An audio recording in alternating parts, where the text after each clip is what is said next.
हरित भूमि तृण संकुल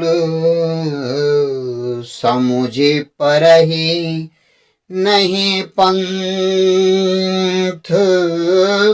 जिम पाखंड बाधते गुप्त होई सदे ग्रंथ। आमा गुप्त होई सदे ग्रंथ।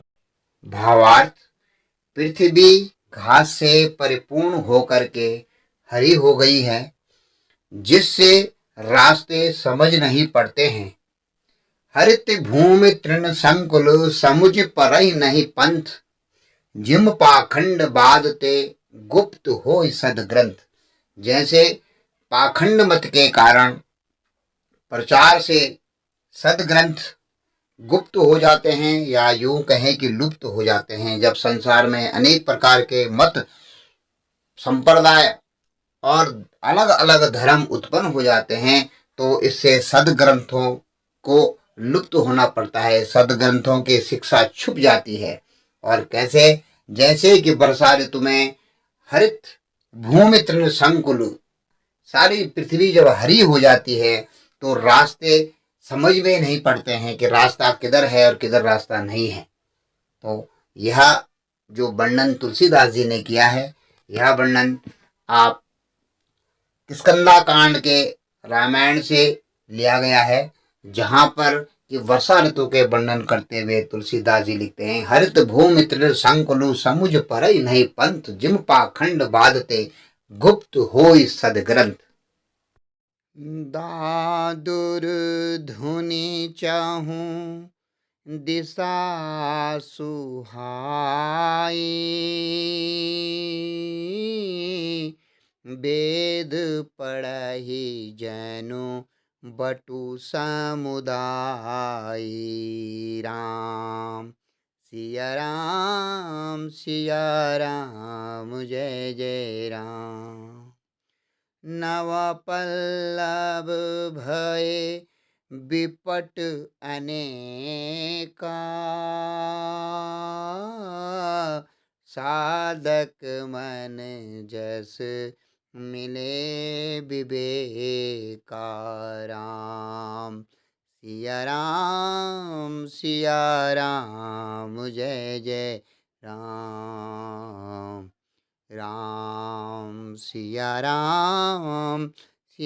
राम जय जय राम।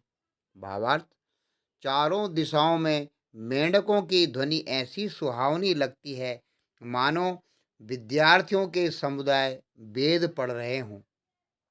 अनेक वृक्षों में नए नए पत्ते आ गए हैं, जिससे वे हरे भरे एवं सुशोभित हो गए हैं। जैसे साधक का मन विवेक अर्थात ज्ञान प्राप्त होने पर हरा भरा हो जाता है, उसमें नए नए कोपले, नए नए विचार, नए नए उत्साहित होने के उसके जो विचार होते हैं उसके मन में आने लगते हैं। और साधक के मन में जब विवेक या अथवा ज्ञान हो जाता है तो उसके मन में भी वैसे ही नए नए विचार, उत्साहित बातें आने लगती हैं, जैसे कि बरसात में पेड़ों पर हरे हरे पत्ते सुशोभित होते हैं। तो तुलसी बाबा यहाँ पर वर्षा ऋतु का वर्णन करते हुए लिखते हैं, दादर धुन चहु दिशा सुहाई। मेंढकों की टरटर चारों दिशाओं में सुनाई दे रही है, और ऐसा प्रतीत हो रहा है कि जैसे वेद पाठी बच्चे विद्यालयों में वेद पढ़ रहे हों। और नव पल्लव भय विपट अनेका, नए नए पत्तों पर नए नए कोपले आ रखी हैं, नए नए टहनियों पर। जैसे साधक के मन में विवेक होने से नई नई उत्साहित करने वाली भावनाएं पैदा होती हैं। एक जवास पात बिन भयऊ। जस सुराज खल उद्धम गयऊ। राम सिया राम जय जय राम। खोजत कतहु मिलाई नहीं धूरी।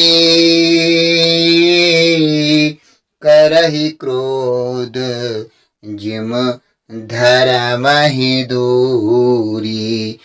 राम सिया राम सिया राम, जय जय राम। भावार्थ, मदार और जवाश बिना पत्तों के हो गए हैं, उनके पत्ते झड़ गए हैं। बसंत ऋतु जब वर्षा ऋतु होती है तो मदार और जवाश बिना पत्तों के हो जाते हैं। जैसे श्रेष्ठ राज्य में दुष्टों का उद्यम, दुष्टों का कार्य व्यर्थ चला जाता है, या जब श्रेष्ठ राजा होता है तो दुष्ट अपने काम को नहीं कर पाते हैं, उनकी एक भी नहीं चलती है। धूल कहीं पर खोजने पर भी नहीं मिलती है, खोजत कतहु मिला ही नहीं दूरी धूरी। धूल कहीं पर खोजने पर भी नहीं मिलती है। जैसे क्रोध धर्म को दूर कर देता है, अर्थात क्रोध का आवेश होने पर धर्म का ज्ञान नहीं रह जाता, या यूं कहें कि आदमी मतिमंद हो जाता है, निर्बुद्धि हो जाता है। और जब क्रोध आपके चित्त में आ बैठता है तो धर्म से दूरी हो जाती है। यहाँ पर तुलसी बाबा कहते हैं, अर्क जवास पात बिन भयहु, जस सुराज खल उद्यम गयहु, खोजहु कतहु मिलहि नहीं धूरी, करहि क्रोध जिम धर्म ही दूरी। ओ शशि संपन्न सोह मही कैसे, उपकारी के संपत्ति जैसी। राम सिया राम सिया राम, जय जय राम। निशितम घने खद्योत विराजा, जनुदंड भी करे मिला समाजा। राम सिया राम सिया राम, जय जय राम।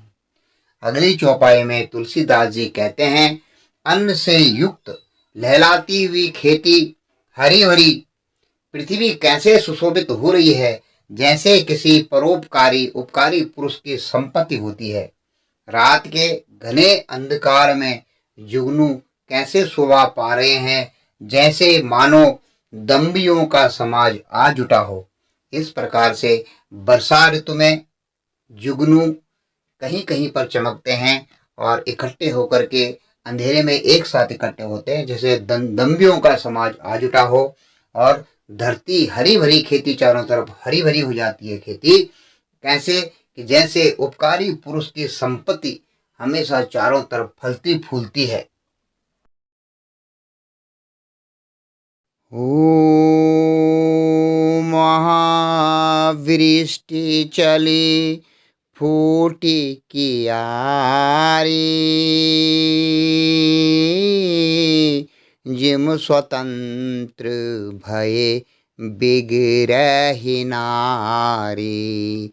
राम सिया राम सिया राम, जय जय राम। कृषि निवारहि चतुर किसाना,